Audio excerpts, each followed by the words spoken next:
Pensemos em nosso Mestre Jesus. Que Ele seja conosco nesta tarde de domingo.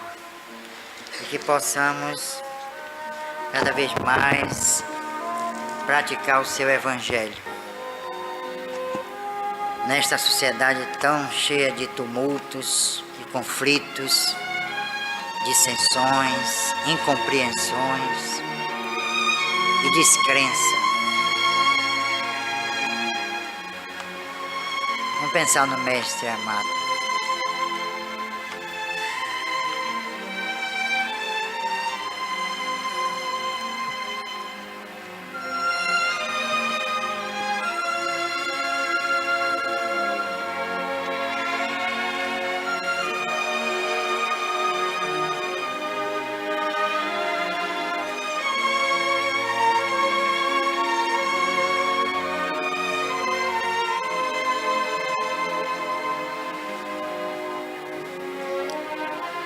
E a título de oração, eu vou ler um texto aqui que os Espíritos me deram.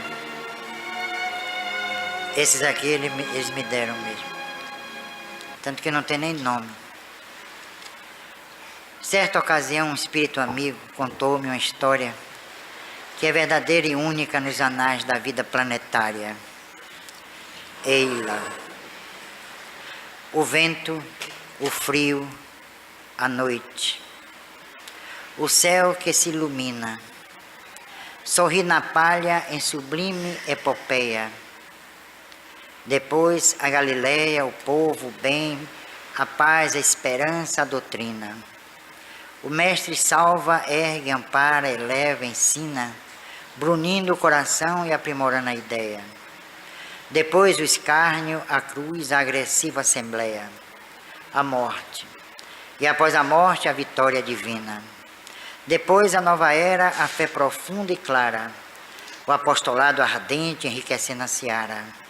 Depois de tudo um livro, o Evangelho fecundo, e o livro, a arca da vida, em que a luz se condensa, traz o Cristo até nós, por eterna presença, vencendo gerações para a glória do mundo. Alma aflita, busca o Evangelho, e ele te ensinará a viver entre as procelas da dor e do desespero, fazendo nascer das tuas angústias as bênçãos da fé que enobrece e ilumina. Aqui são os textos que o pessoal me pediu para fazer um CD. São vários textos. E os espíritos me ajudaram nesse trabalho. Como eles não se identificaram, eu não pus nome. Porque esses espíritos que se comunicam conosco e que trabalham aqui nesta casa, eles não dão os seus nomes. Eles acham que isso é irrelevante. O que importa é o trabalho. Está em primeiro plano. O nome, que importa, né? Pode ser João, José, Francisco, Nepomuceno. O nome não tem nenhum significado. E eu não insisto. Eu não insisto em saber quem está se comunicando, quem está aqui trabalhando conosco.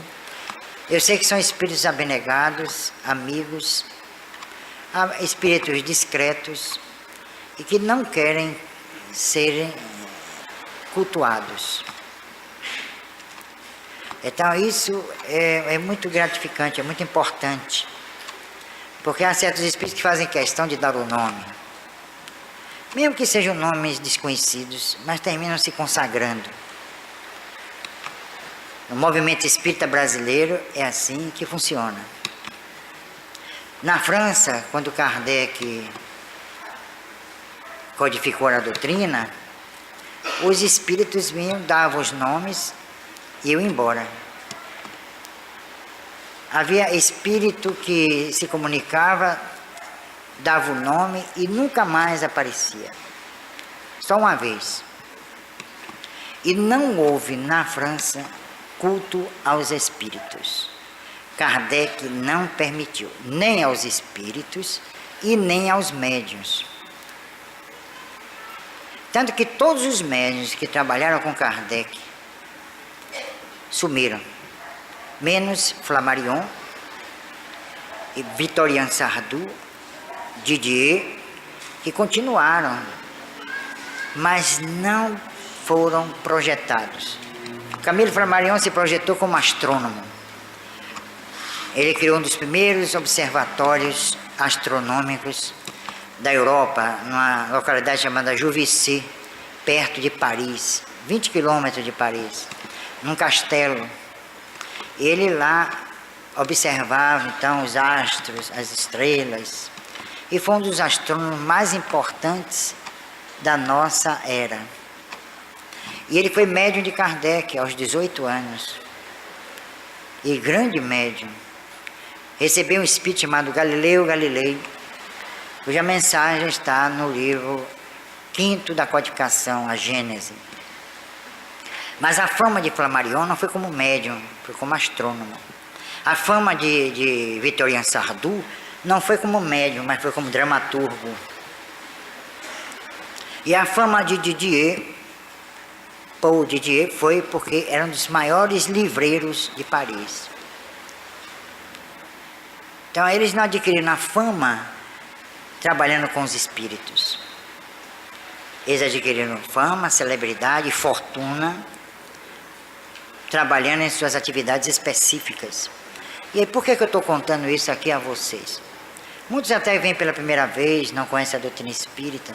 É para dar a quem vem aqui a ideia, uma ideia lógica, clara, meridiana, de que nesta casa se pratica a doutrina espírita segundo a codificação de Allan Kardec, ou da codificação de Allan Kardec sob o patrocínio dos espíritos superiores, tendo à frente o espírito de verdade. Isso é muito importante, primeiro para nós aqui. Expomos essas ideias para vocês, para que sintam a importância da doutrina dos espíritos. Ela veio para o Brasil a partir, oficialmente, de 17 de setembro de 1865, quando se fundou aqui em Salvador o primeiro centro espírita da Bahia, do Brasil e da América Latina. E o mais importante, aliás, interessante, ou até o mais inusitado, é que os povos latino-americanos, principalmente os espíritas, não sabiam que o primeiro centro espírita teria sido fundado, e foi fundado, na cidade de Salvador. Eles pensavam que foi no México. Mas quando houve o congresso da Confederação Espírita Pan-Americana, de que eu sou delegado aqui para o Norte e Nordeste, eu não pude ir em Buenos Aires, mas mandei uma moção de louvor a Olímpio Teles de Menezes, Luiz Olímpio Teles de Menezes, que foi justamente o fundador desse primeiro centro espírita chamado Grêmio Familiar do Espiritismo. Pois eles estranharam, eles pediram confirmação e eu mandei toda a documentação de que eu disponho para a aprovação em plenário, né, da moção que eu, como membro da Confederação Espírita Pan-Americana, sugeri ou indiquei. Eles aprovaram a unanimidade e a partir daí os grandes centros espíritas da América Latina sabem que Luiz Olímpio Teles de Menezes foi o precursor do espiritismo no Brasil. Isso aconteceu há 2 anos. Então, antes de 2 anos, ninguém sabia. Então, a gente precisa divulgar esses aspectos ligados à doutrina dos espíritos. O anonimato a que muitos espíritos, né, se escondiam. Eles não faziam questão de dar nome. E os médiuns também. Aí quando nós pregamos isso aqui no Brasil, eu prego através dessa tribuna, e também eu falo, pelo menos, né, a palavra escrita, eu falo para todo o Brasil, que eu colaboro em 43 jornais espíritas e revistas espíritas. E aí eu tenho a oportunidade de fazer desses jornais uma tribuna.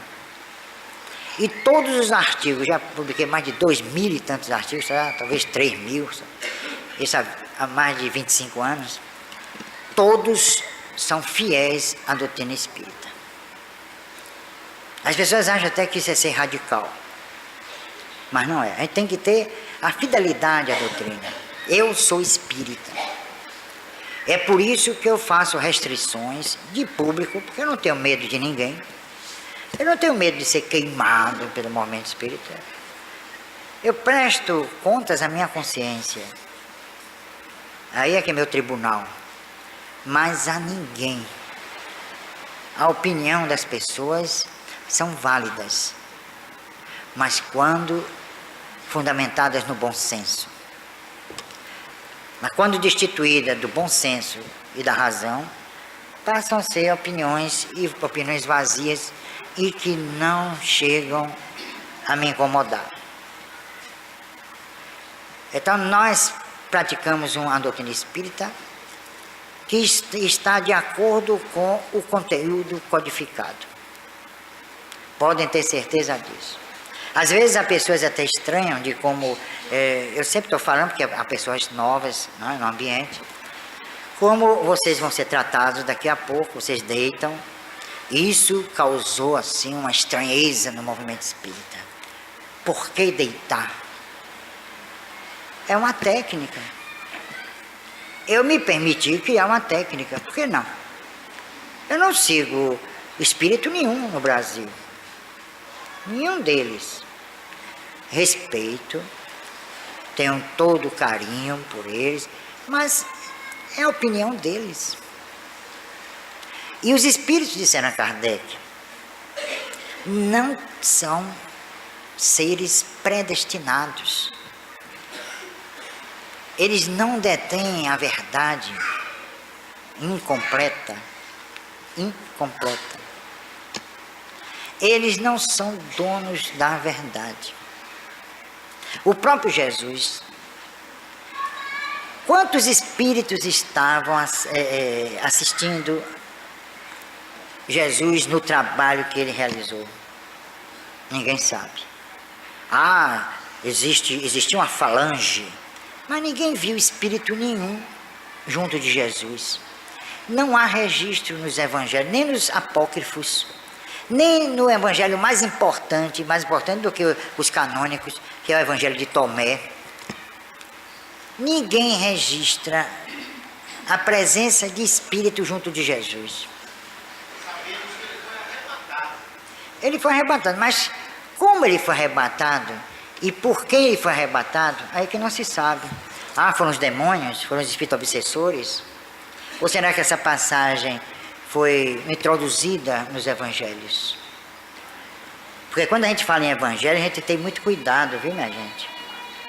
Leon Denis, num livro, Leon Denis, contemporâneo de Kardec, é um dos grandes estudiosos da doutrina, é um espírito encarnado, quer dizer, era encarnado, quando escreveu vários e grandes livros, entre eles, um que realmente é notável, Cristianismo e Espiritismo. Lá ele diz que os evangelhos eram retocados quase que constantemente. Os evangelhos eram retocados. Então escreveu alguma coisa hoje, amanhã modificava. E também uma coisa interessante, os evangelistas fizeram conta de chegar. Eles foram adaptando o trabalho de Jesus ao que as escrituras preconizavam, diziam. E criou a maior confusão do mundo. Vocês já estudaram os 4 evangelhos, Mateus, Marcos, Lucas e João? Leiam, vocês vão ver as contradições. Então a gente tem que exumar, tirar dali, daqueles 4 evangelhos, a mensagem verdadeira de Jesus, o que é uma grande dificuldade. Então Jesus não aparecia em público com espírito nenhum ao lado dele, nem Kardec.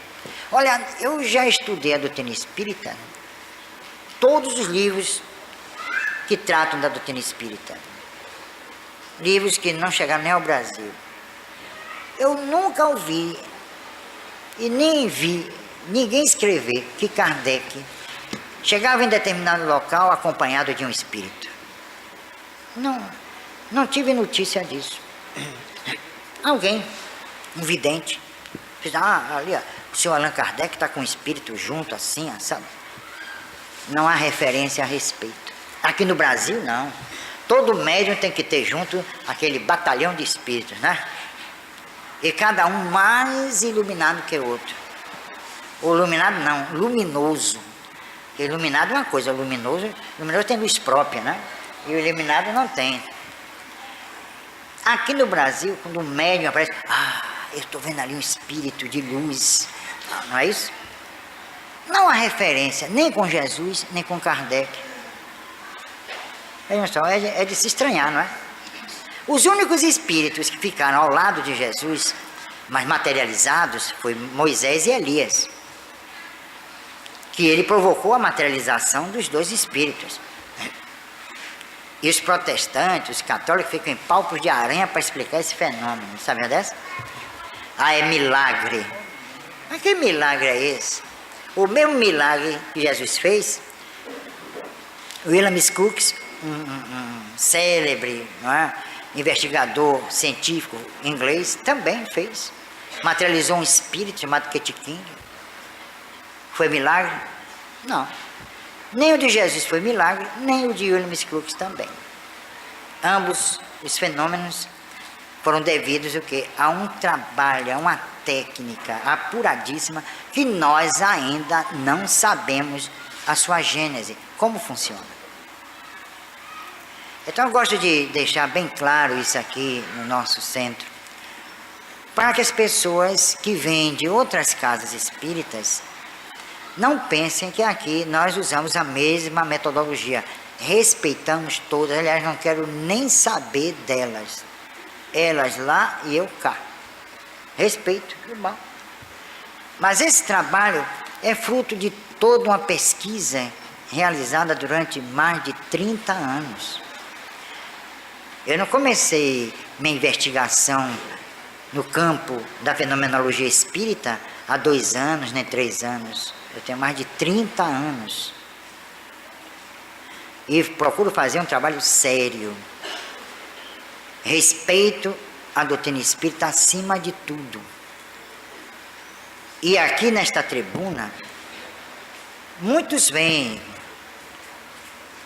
mas poucos ficam. E começam a falar absurdos. Uma vez chegou um aqui e falando de um Brau 1, um Brau 2, um Brau 3, um Brau 4. Parece Cajazeira 1, Cajazeira 2, Cajazeira 3. Fazenda Grande 1, Fazenda Grande. Quer dizer, ficam inventando história, um Brau 1, um Brau 2, um Brau 3. E falam assim como se fosse a expressão da verdade. Isso não é justo. Isso não é verdadeiro. E as pessoas, coitadas, ficam pensando que existe também. Qual é o que eu vou, meu Deus? É 1 ou 2 ou 3? Será que é por sorteio? Não é? Não é? Quer dizer, fica um negócio, ridicularizam a doutrina espírita. Ela vai cair no ridículo. Como certas informações que vêm do mundo espiritual e que eu sempre estou aqui alardeando. Agora mesmo Carlos de Brito em Baçaí, vejam só. Não fui eu não, foi Carlos de Brito em Baçaí, filho do grande Carlos em Baçaí, que os espíritas atuais, da atualidade, pouco conhecem. E há aqueles que nem conhecem. Foi um baiano. Aliás, os grandes espíritas brasileiros foram baianos. Não sei se ainda o são. Carlos em Baçaí, Leopoldo Machado, de Olinda Amorim. Ainda tem um remanescente, Jorge Andréa. Realmente um grande pesquisador. Mas esse trabalho, então, que nós procuramos fazer, é um trabalho baseado na doutrina espírita. Não adianta vir para cá com ideias que podem entrar em conflito com o conteúdo codificado. Mas Carlos de Brito em Baçaí, como eu estava dizendo, ele contesta a programação da Semana Espírita de Vitória da Conquista.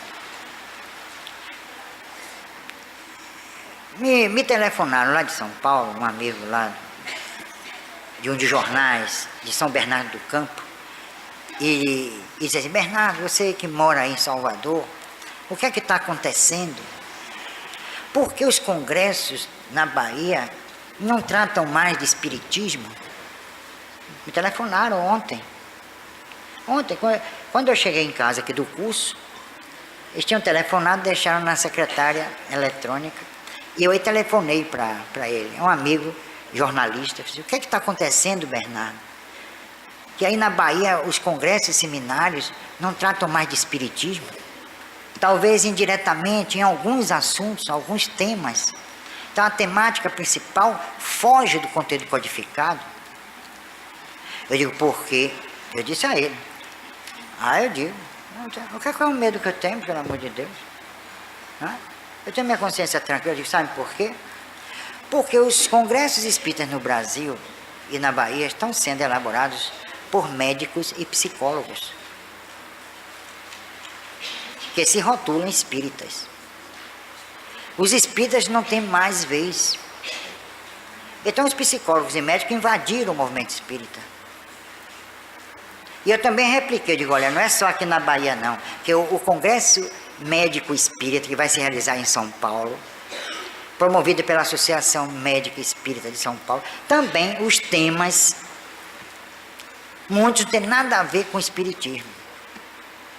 Aí chama doutor fulano de tal da Universidade de São Paulo, doutor fulano de tal da Universidade de Campinas.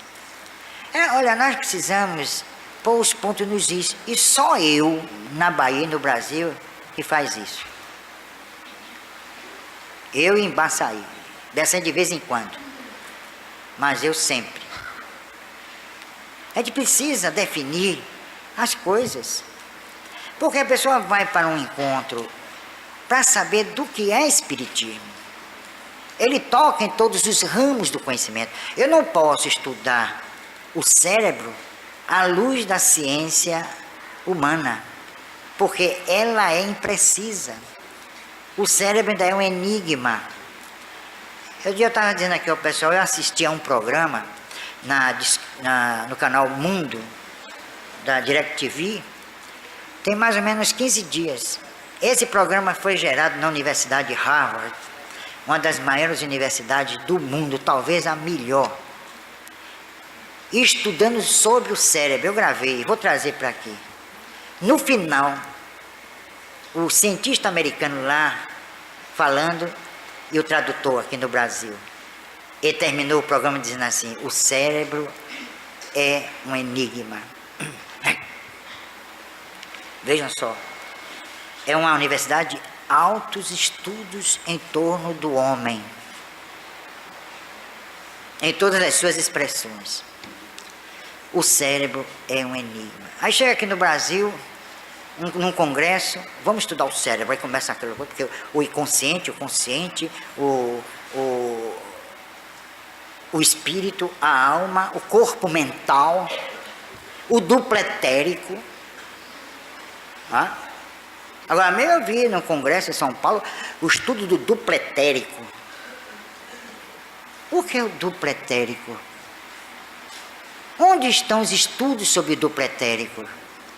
Sabe onde estão? Na teosofia. Estão trazendo de lá para cá. E o que é o duplo etérico? Ele não existe. Existe sim o perispírito, que já foi exaustivamente investigado.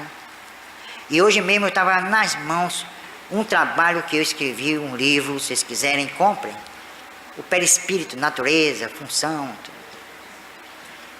Inclusive tem um mecanismo já na França que pode detectar não apenas uma parte da aura do corpo, mas toda a aura. E vai ser o princípio da medicina do futuro. Uma medicina realmente preventiva. Antes que a doença aconteça no corpo físico, ela pode ser estudada como Paracelso fazia no século XVII. Ele já fazia esse trabalho. Os próprios egípcios já estudavam e já lidavam com o perispírito. Há até certas figuras esculpidas em templos egípcios, em catacumbas, em câmaras, do perispírito representando uma ave saindo do corpo. Eu tenho uma fotografia que é raríssima. É de um pesquisador francês chamado Hippolyte Baradic. Ele fotografou a mulher dele, a esposa dele, desencarnando. Veja que frieza, né? Científica. Em vez de estar chorando a desencarnação da mulher, ele estava fotografando. E quando ele revelou, estava lá o perispírito acima do corpo físico, se desprendendo. Isso é notável, minha gente. É isso que a gente precisa chegar na televisão e mostrar. Eu tenho mais de 200 fotografias em transparência. Mais de 200. Idôneas. Feitas em laboratórios como Sorbonne, Oxford, Cambridge. A Sociedade para Pesquisas Psíquicas de Londres. Então, isso é espiritismo? É, sim. Essas pesquisas vieram robustecer o trabalho de Kardec, claro. Vieram lhe dar sustentáculo, sim. Força. Agora, o que tem a ver eu ficar discutindo sobre autoconhecimento? O que tem a ver isso com espiritismo? O que eu quero me conhecer? Kardec já falava no Livro dos Espíritos. O passado deve ficar no passado. Eu me autoconhecer? Como? Eu já tentei. Olha, eu garanto a vocês, eu vou dizer, eu juro. Eu tentei, cheguei em casa um dia, 6 horas da tarde. Né? Vivemos eu e Lúcia, aliás, há 38 anos. Vivemos nós dois, ela lá trabalhando no computador, escrevendo os livros dela, as peças, tudo. E eu cá, eu disse para ela, eu vou fazer o seguinte, eu vou tentar me autoconhecer. Não sei se a técnica é essa, mas vamos lá. Aí botei uma música suave, aí deitei na minha chaise longue, né? E digo, vamos lá. Olha, eu não entendi nada. Fechei os olhos suavemente, a música entorpecedora, e eu não vi nada. Nada que pudesse dizer assim, olha, eu sei quem sou. Quando eu voltei do transe, eu estava mais perdido do que cego em tiroteio. Estava perdida, não sabia mais. Quase eu perco a minha identidade. Eu digo, que maluquice é essa de autoconhecimento, minha gente? Conscientemente, nós nos dominamos em nível fisiológico? Me responda aí. Não. O que está acontecendo no nosso corpo agora, conscientemente, em nível consciencial, nós não sabemos. Sabemos? De repente, até uma simples e prosaica dor de dente. A gente faz assim, daqui a pouco, meu Deus, a dor de dente é um negócio sério. Um tumor. Quantas pessoas dizem assim, mas Bernardo, ela não estava sentindo nada. Aí de repente sentiu assim um mal-estar, foi ao médico, e aí teve que fazer uma cirurgia, o câncer já tinha comido tudo. Não é isso? Vocês não ouviram isso, não? Eu já ouvi N vezes. Então o que impulsiona o indivíduo, nós, em direção à nossa essência divina? É a lei de Deus. Será que nós queremos burlar a lei de Deus? Aí aparece a inteligência emocional. Dizem que já saiu um livro aí chamado Burrice Emocional. Aí aparece a neurolinguística. E aí lá vai. Outro dia vi na televisão um absurdo. Uma sujeita, né? Usar uma expressão de medrado, uma ordinária, né? E embaixo o título, especialista em anjos. E os otários telefonando aquele 0900, não sei lá das quantas. E ela enriquecendo. Quer dizer, a anjo.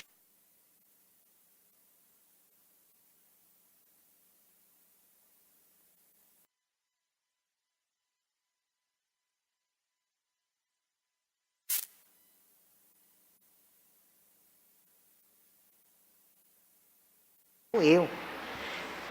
Minha gente, problemas morais não se resolve com produtozinho químico, não. Tá bom? Não pense que analgésico, tranquilizante, resolve o problema moral do homem, não. Nunca resolveu. É por isso que a psiquiatria fica em palpos de aranha, porque ela não leva em consideração o aspecto ético da doença, nem a própria medicina. O aspecto moral da doença, porque tem. Porque senão, que adianta a gente sofrer tanto? Pra quê? Pra morrer? Como está no livro Céu e Inferno? Por que há uns doentes e outros não? Uns bons, outros ruins. Uns justos, outros injustos. Então Deus foi criando assim de forma indiscriminada?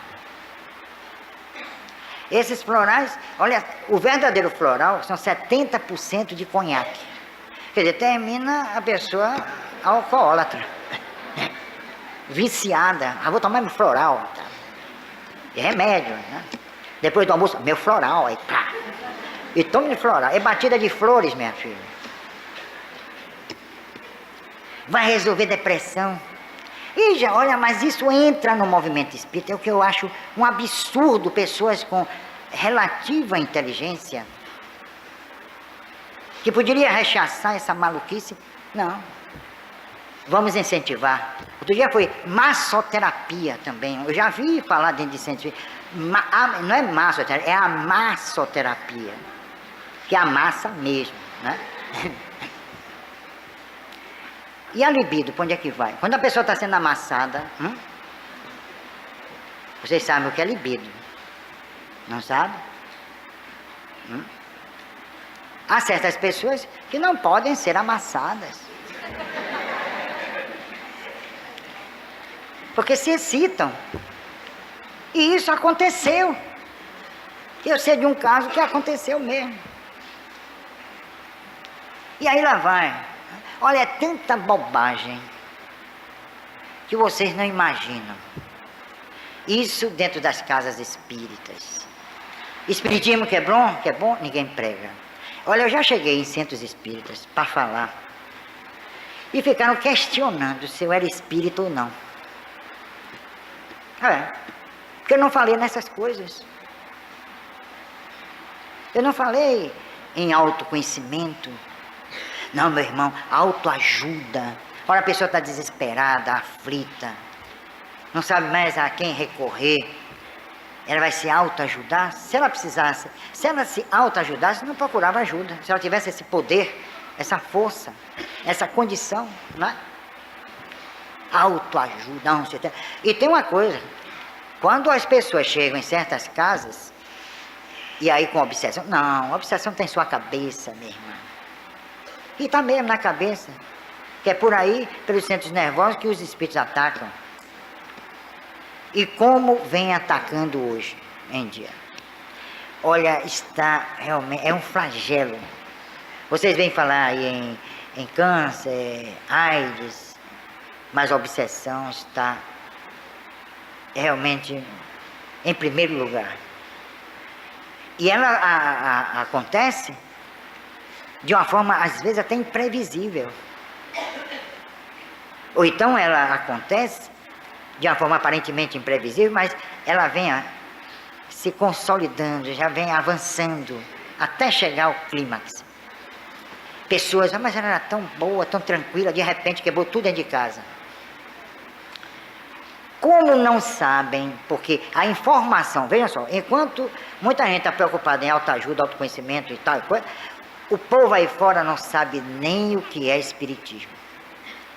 Por isso que o pessoal do Congresso aqui Estadual Espírita, os organizadores, eles vieram me convidar para fazer parte de um trabalho lá.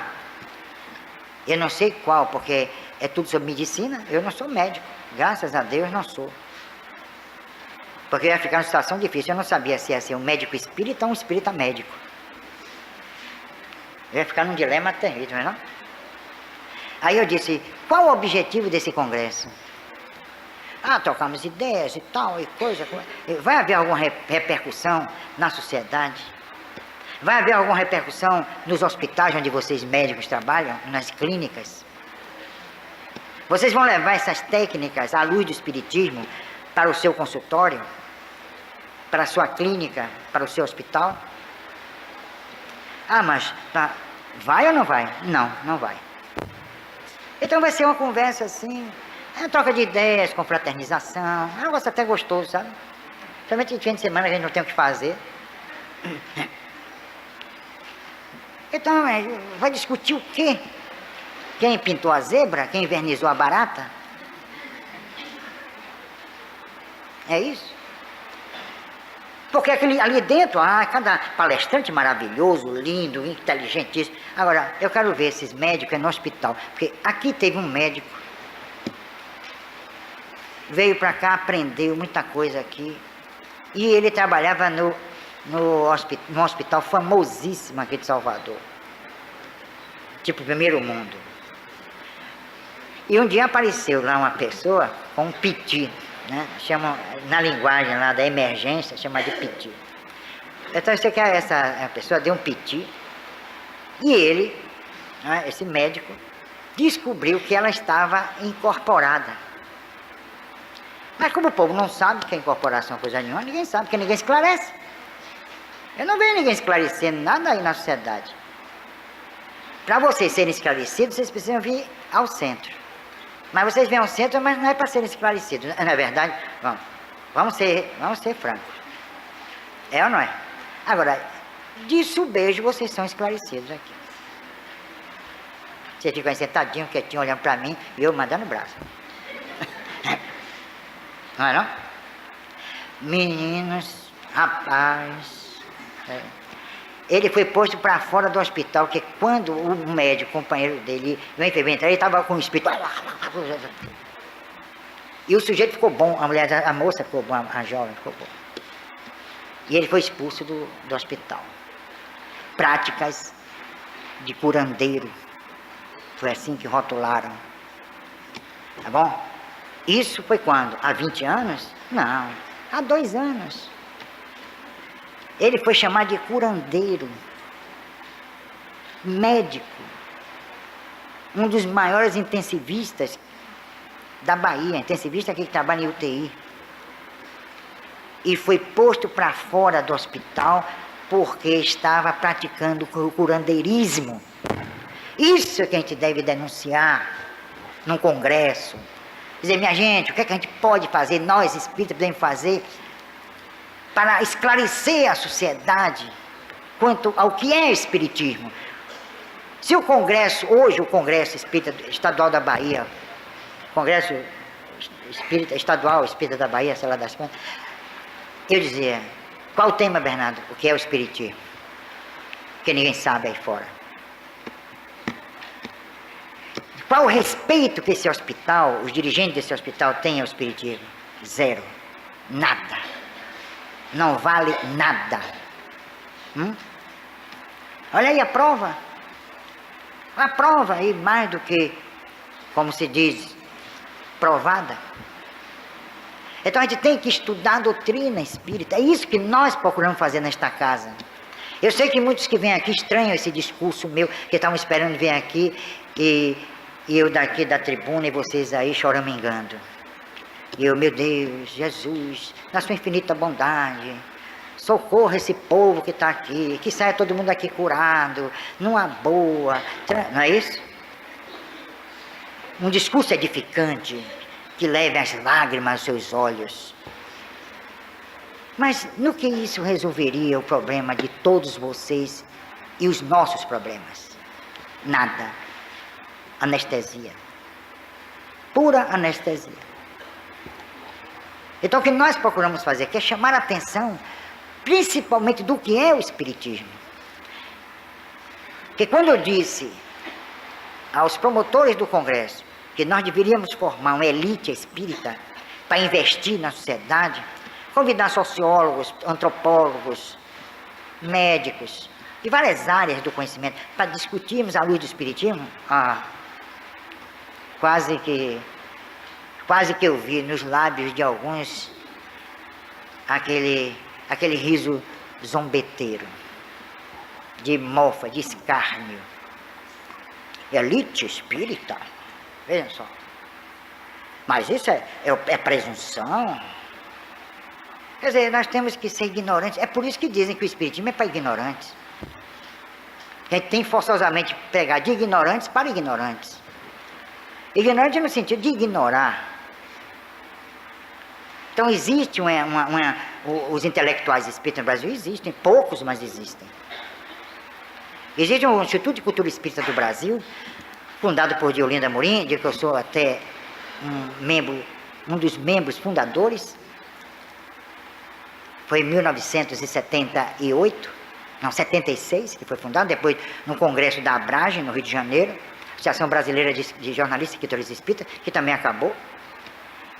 Quando Diolindo fundou esse instituto, ele disse, Instituto de Cultura Espírita.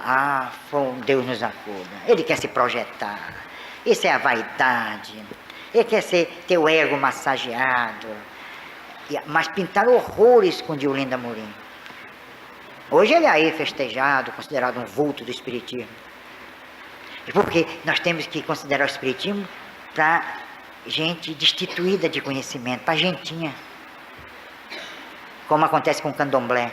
Aliás, candomblé nem é para gentinha, porque eu vejo na televisão tantos artistas, tantos políticos, tantos, né? Pessoal da Academia de Letras, todo mundo atrás de Lavagem do Bonfim. De atrás não, na frente.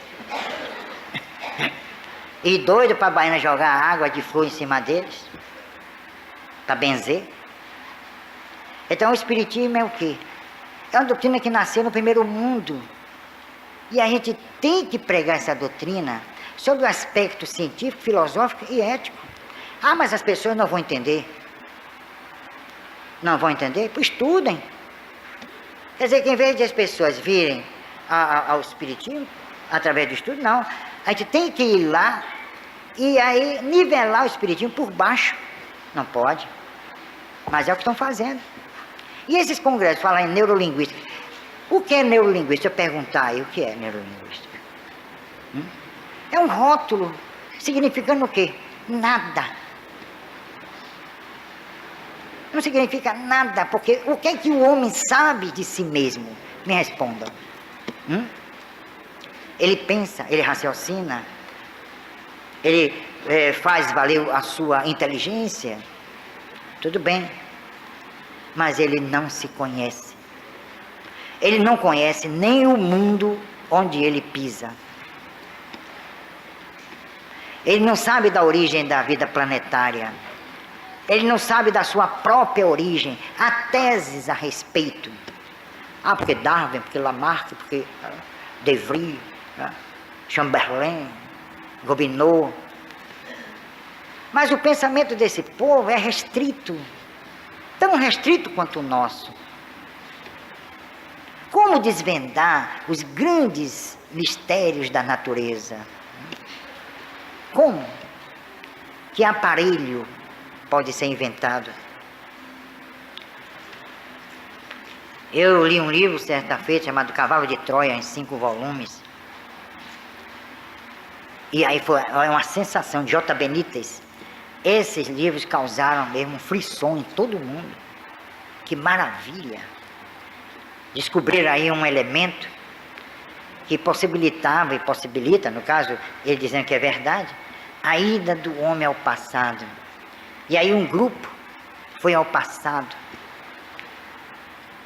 e conviveu com Jesus. Vejam só. Quer dizer, os acontecimentos estão lá no passado. Não existe memória. A memória palingenésica não existe. Quer dizer, os acontecimentos estão lá, acontecendo, lá no passado, existindo. Isso é a maior burrice que eu já vi. Porque, na verdade, não existe passado, nem presente, nem futuro. A rigor, não.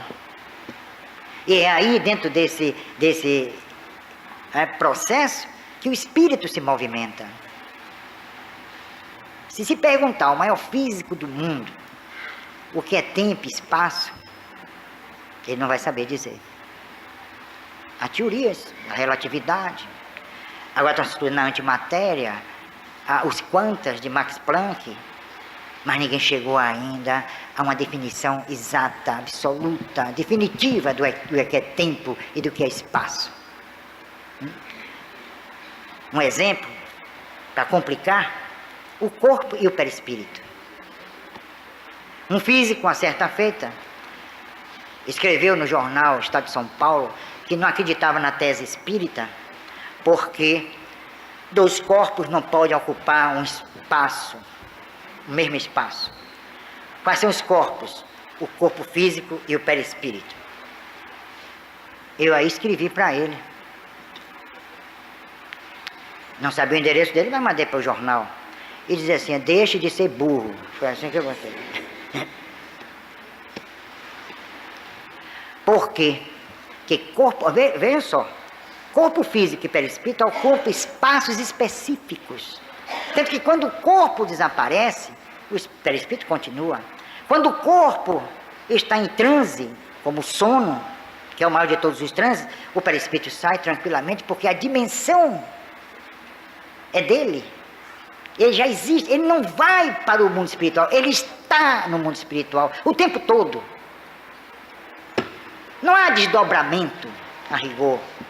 O espírito, com seu perispírito, já está no mundo espiritual, mesmo que esteja encarnado. Por isso que ocupam dois espaços ao mesmo tempo. São dois espaços. São espaços distintos. O corpo pode desaparecer, o perispírito não. Porque ele já tem o seu próprio habitat. É isso que o preserva.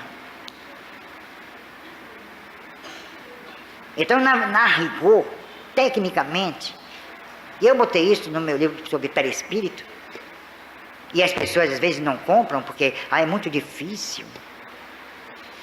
Eu não sei escrever romance, eu nunca vou escrever um romance. A não ser um que eu estou planejando, chama Jaca na Varanda.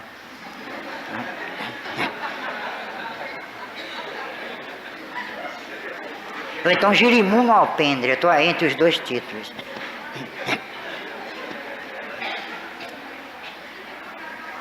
Porque só o ridículo tem vez no movimento espírita brasileiro. Eu disse isso aqui, disse vim em Bratel, viu? A gente não pode falar a verdade. É um mundo de mentira que nós estamos vivendo. O homem que fala a verdade é louco. O homem que procura falar a verdade, ele não é aceito, ele é rejeitado. Ele tem que falar mentira. É como eu conto sempre, numa cidade, todo mundo ficou doido, menos um, ele era o doido. Então eu digo isso aqui, minha gente, eu digo em qualquer lugar, digo na entrevista, na televisão, na rádio, em congressos, seminários. Sempre fui assim, eu nunca mudei. Bernardo é desequilibrado, uma vez eu digo, é um desequilibrado que conseguiu formar uma família maravilhosa.